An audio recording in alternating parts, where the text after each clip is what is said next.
Smith. And I'm Matt Chirico. And welcome to another edition of The Basement Teens. We're here in Kinsella Auditorium in McCain Hall. And our top stories are a crash on Regent, 12 hours for the homeless on Saturday, and what the heck is a T-zone? First, we have breaking news about a traffic accident right on our doorstep. Derek Montague has more. Hi, I'm Derek Montague, live on the scene here at Regent Street. This street light you see behind me has just fallen over here at a busy intersection, knocking out the power to the street lights. We'll have more on the story when more develops. So far, the police has not been willing to say anything. This street light was knocked over by a van on Thursday morning. City workers shut down power to the rest of the traffic lights for about an hour. Kemp Fullerton, City of Fredericton, Traffic Division. You guys shut the power off because of safety reasons, right? Yeah. Okay. We got a call about a little after 11 o'clock. We'll have another poll up late today or tomorrow morning. Police officers arrived on the scene to direct traffic. With the traffic lights offline, long lineups of vehicles filled Regent Street.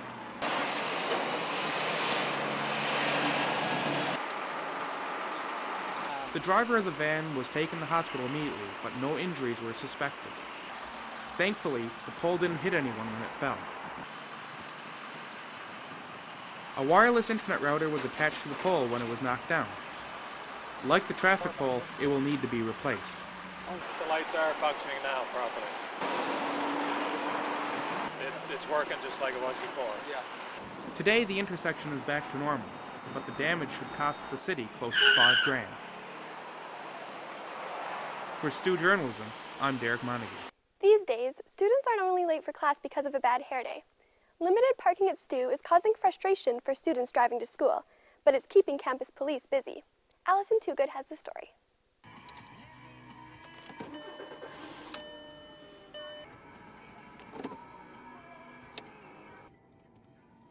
This is a typical experience for St. Thomas students who drive to school.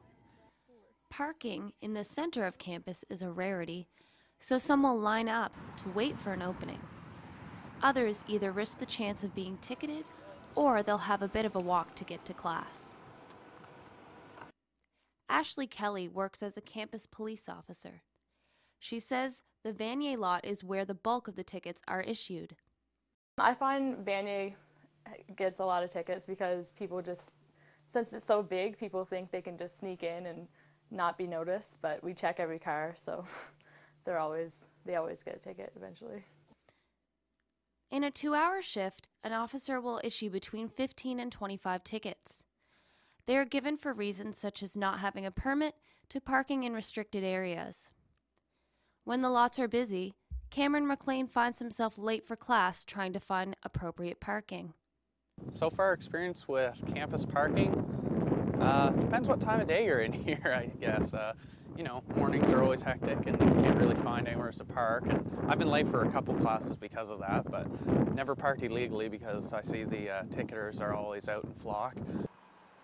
The specified areas of general student parking are the Vanier lot, 2 rows in Brown Mulroney Hall's lot, and the large space behind the Woo Conference Center. This is the area where there's always an available parking spot if students can't find one at the lots at Brown Mulroney Hall and Vanier Hall. Even though it's a bit of a walk to class, by buying the right permit, students can be assured that they won't be finding an unwelcome surprise on their windshields. For Stu Journalism, I'm Allison Toogood. How much do we know about homelessness in Fredericton? Alicia Yvonne brings us a glimpse of what it's like when she attended 12 Hours for the Homeless on Saturday. 12 Hours for the Homeless is an annual event with all proceeds going towards the Chrysalis House, a shelter for homeless and at-risk female youth. Sarah Casey is the executive director. At Chrysalis House, we provide a nurturing, home-like setting for these girls. It is a long-term transitional home. We do case planning with the girls. We encourage education. They have to be enrolled in school or some sort of educational program while they're with us.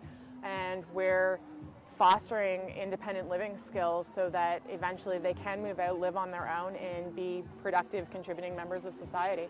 Participants form teams and build cardboard houses to live in for the night to experience what it's like to be homeless. Jody Foster was on the team for New Brunswick Community College. Well, we're all human services students at NBCC, and a couple of the girls brought in some posters as an idea of what we could do as a little get-together and get to know everybody. So we put a team together of 10 people and raised some money at school and did some bake sales and 50-50s and ended up here tonight. 60% of the people staying in Fredericton homeless shelters have mental illnesses, and about 80% have alcohol, drug, or gambling addictions.